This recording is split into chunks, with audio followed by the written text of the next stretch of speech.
Hello, and welcome to my channel.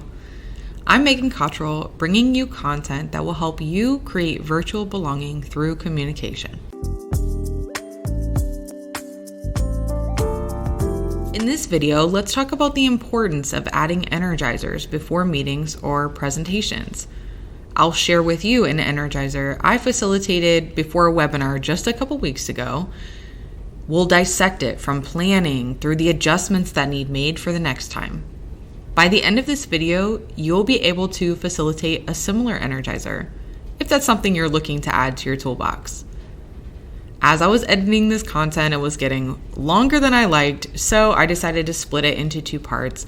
This is part one, all about the prep work and watching the first go of this activity. Then part two, we'll dig into a few more of the attempts and we'll talk about lessons learned for next time. For the past several years, it has been a part of my professional skill set to bring energizers to virtual and in-person meetings and team building events. But it wasn't until I heard Chad Littlefield talk about Peter Block that I heard the phrase connection before content. And I learned that this is a movement to create connections in a world where disengagement and distractions are so common. If you're working virtually at all, you've definitely seen it. The same person's talking at each meeting, they say what they need to say, and everyone else is kind of distracted, or maybe none of the cameras are on. It's hard to know who's paying attention. Those moments make it difficult to have purpose clarity and feel that what you offer belongs on that team or at that company. So what can you do? Adding an energizer, even a very simple one, making space for people to be and arrive as themselves and to participate together, to connect before you jump right into the next set of tasks, that is a skill that you can use whether you are a member of a team or the leader of a team. Okay. If you watched my welcome video, you know that part of my mission is to push past perfectionism and show how my best efforts turn out and where there's room for improvement. There's always room for improvement, and this is definitely true of the energizer that we're going to go through together. I want to just note, you can tell I'm wearing something different than the first part of this video. I was struggling so much last week to put this together in a way that I felt was the best possible way. And in reflecting over the past week and really actually getting frustrated with myself, I realized I was expecting it to be perfect. I was looking for myself to go exactly on script, to always be looking at the camera, to not trip over any of my words.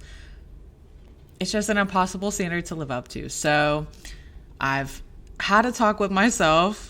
I've asked that lady who has that voice in my head to take a seat so that we can work through this together.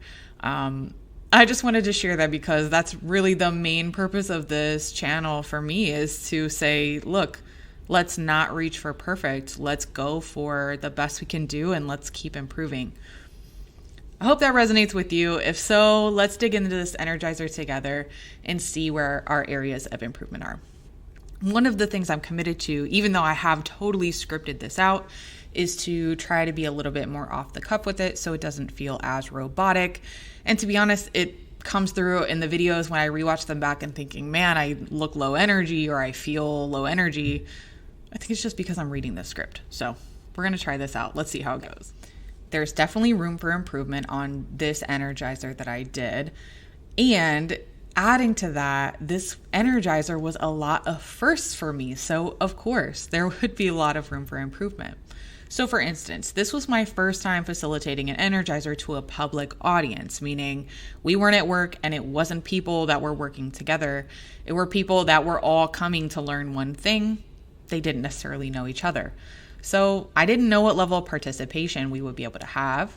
This was also my first time facilitating this specific energizer, the expert.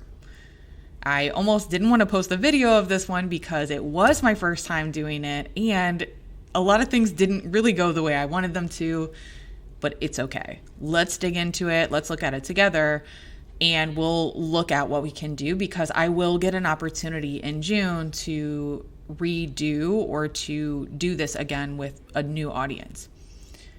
Now, if you take time to give this a try or a different energizer, please come back and share in the comments what you're doing, how did it go, how are you improving?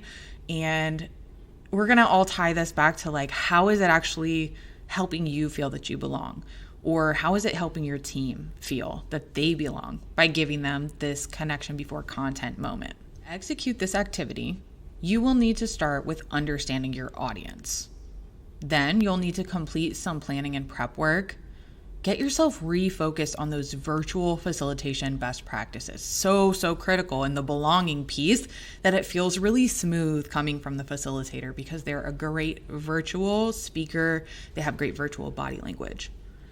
And if you're going to do something like an Energizer, especially with a group, if at all possible, it is a great idea to practice it first, maybe more than one time.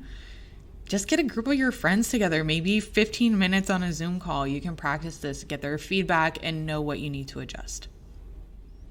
Okay, the first thing we need to do is understand our audience.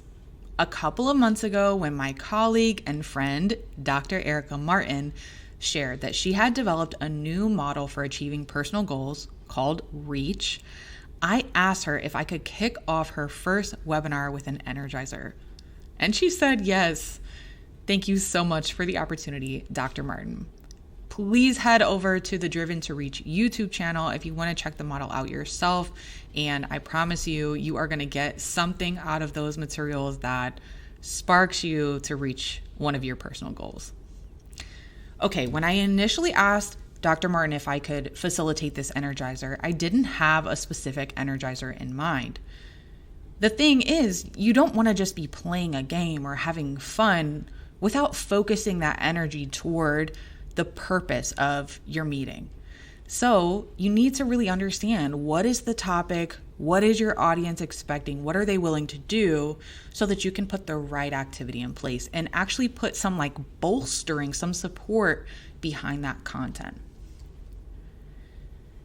What I did was I asked Dr. Martin to share her webinar outline with me so that I could understand the major speaking points, the major activities of her program, and fit the Energizer to meet that vibe and to meet that goal. After I read her webinar outline, I realized that something about confidence, something about being bold, speaking up, pushing outside of your comfort zone, that's really what we needed this group to do to generate that positive energy to start talking about how to reach their goals. So, I did some research after I learned these things from Dr. Martin, and I sent her 3 different Energizer options, a little bit about what they would entail in terms of the activity, and then the end goal, the tie-in point to the content. Dr. Martin and I had a conversation. We selected one that she felt would suit the audience best, and I asked her to share her webinar registration list with me so that I could prep some of the group pairings ahead of time and not be totally winging it the day of. That's pretty tough, I found out, because of the public audience. You never quite know who's going to come in, who's going to come out when. If she ever opened this up to a wider audience where maybe she didn't have a pre-prep list, that would even be more challenging. So definitely think about grouping and pairing and having a list of names ahead of time to make sure you have a smart way to pivot in the moment. All right, now that we know what we need to know about our audience, let's do some planning. The Energizer that we're planning is called the Expert. Inside of the book where this comes from, by Dr. Karen Tilstra, she writes, quote, "Sometimes individuals withhold their opinions or questions because they doubt they know enough about the subject matter. The Expert helps participants feel comfortable when speaking up." End quote. So we want to use that. We want to help people feel comfortable speaking up when they're learning a new model. We want to help people feel comfortable speaking up when they're bringing their goals out loud and writing them down and setting some specific parameters to them. We also want people to speak up when it comes to self-advocating and making space for building new habits and trying different things. So this line here, the expert helps participants feel comfortable in speaking up. That's exactly why I grabbed this one. In the book, Dr. Tilstra describes how to facilitate this online activity, and you can use that guidance to plan or to build your visuals. I made some slight adjustments in how I facilitated it, and then in hindsight, maybe I should have gone with the way she wrote it in the first place. So you let me know once you see, but it's awesome that this tool exists, that you can use some of these pre-planned activities and apply them to your goal. When it comes to prepping and planning, for me, I like to hand sketch when I first get started. It allows me to be offline. It allows me to not get distracted by the graphic design element. I mean, if I'm in Canva, I'm going to be looking at color schemes, at elements, at, what things can I do to really make this pop. But first I need to make sure this really makes sense. This is in a logical sequence. This is in a way that the audience will immediately pick up what they need to do because it's happening so quickly in this 10-minute time frame. We're introducing, giving instructions, doing an activity, and recapping. It's a lot to fit in to that 10-minute time slot. So instead of getting distracted by those tools while I'm offline, I can be thinking, what does my audience need to know? What do they need to see? What do they need to understand the why about in order for them to just go for it, grab onto the information, use it, try it out, and have fun with it? Not everyone's going to be willing to do this. It definitely takes someone going out of their comfort zone. I don't know how many webinars start with something like this in the front of it. So it's really, really a lot of variables going on. But how can you make it as clear and succinct as possible so that anyone can get it and understand right away? There's definitely an art and a science to it. Once I finished sketching and doing a little bit of planning, which you can see here what that looks like, a high level, making sure that things are where they need to be, then that's when I'll jump into Canva. That's when I will reorient those slides to be a little bit more engaging for the audience, a little bit more aesthetic. At the same time, a lot of times I realized during that design phase that, I kind of skipped a step here, so let me insert this in, or actually I think it might make more sense if I put this second and this first. So there's really these iteration phases going on where you're making tweaks as you go. From the sketches, you can see here, I originally thought that I would have 6 slides before I actually started the activity. So let's see how that really played out in reality. We are getting ready to look at the first piece of the live recording, which is myself introducing the topic and explaining the instructions. And then we'll also see the audience's first try. We'll come back and see what did we learn from that experience. Good morning, everyone. So happy to be here with you and to get involved in this reach model. My name is Megan Cottrell. I'm here because Dr. Erica Martin inspires me to reach my personal goals. And before we kick off and learn more about this model and what we can do, we're just going to take a moment to connect before we get into the content. What we're going to do, as Erica mentioned, is something that's called an Energizer, which means that we're basically going to play a game that gets the energy level up, gets everyone participating so that we can really dig in once Erica gets started. Our Energizer this morning is called The Expert, and it comes from this book, 101 Activities to Ignite Collaboration, Boost Creativity, and Fuel Innovation. So I've got it right here. I've been reading it and learning all the really exciting things you can do to have a human connection in before we get started with the business at hand. Don't get me wrong, the business has got to get done. I can understand that, but when we connect at a human level, we're actually more engaged and more likely to use the skills that we learn. So here's how the expert works. There are 2 groups. One group are the experts and the other group are the press. So we're all going to play those roles together this morning. The experts are going to be a small group. There's just a few of us. I think we'll go in pairs. And then if you're not the expert, you will go as the press asking questions. So here's a little bit more instructions. When you're the expert, what you're going to be doing is answering questions. And let me tell you, you will not know the answers. The topics that I've chosen are ones that I'm expecting you to not know about. So, why am I asking you to answer the questions? Well, this is a practice in confidence. I'm asking you to speak up and be bold, even if you don't really know the answer. If you're the press, what I'm asking you to do is say the person's name and then ask them a question. Maybe you would say, Erica, how long have you been doing this type of work?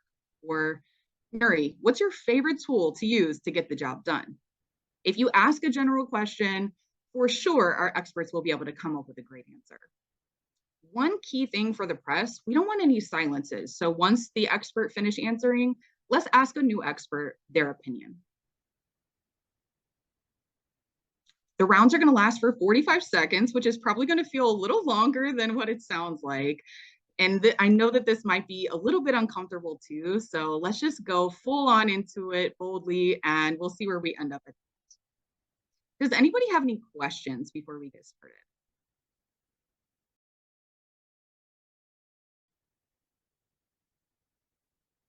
Okay. I am going to invite first to start Erica, Kaylin, and Wendy. Oh, I forgot I was going to do it groups of two. I'm sorry. So let's do Erica and Kaylin together for the first round. Okay. Okay. Okay. And here is our topic.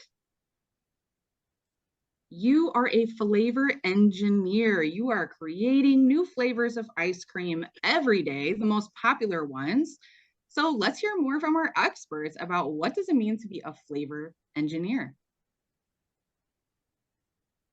I'm going to start our 45-second timer and then we can get our first questions going. You ready, Kaylin? You can kick it off. Okay, so I'm the one asking the questions? You're actually answering the questions, Kaylin. So can you tell me what's the most recent flavor that you developed? The most recent flavor that I've developed is strawberry. Okay. What's so different about this strawberry flavor than the original? What's so different about it is that it actually has only 100% strawberry, no added preservatives and no added sugars. So it's healthier.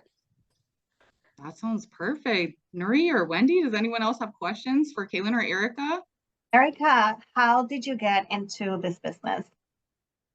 Kaylin and I, we decided that we realized that there was a need for healthier ice cream out there in the market. So this is how we came up with the 100% strawberries for the flavor.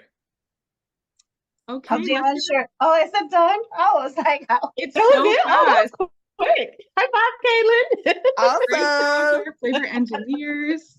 Okay, maybe I'll increase it just a little bit now that we've seen that. Maybe we could use a little bit more time. So I'm gonna put 60 seconds for the next. A quick question, Megan. When you identify the pair who's answering, who's the experts, the rest of us become the press? Yes. Oh, okay. Thank you for clarifying. Yes. Okay, I'm gonna put 1 minute on the clock for this one.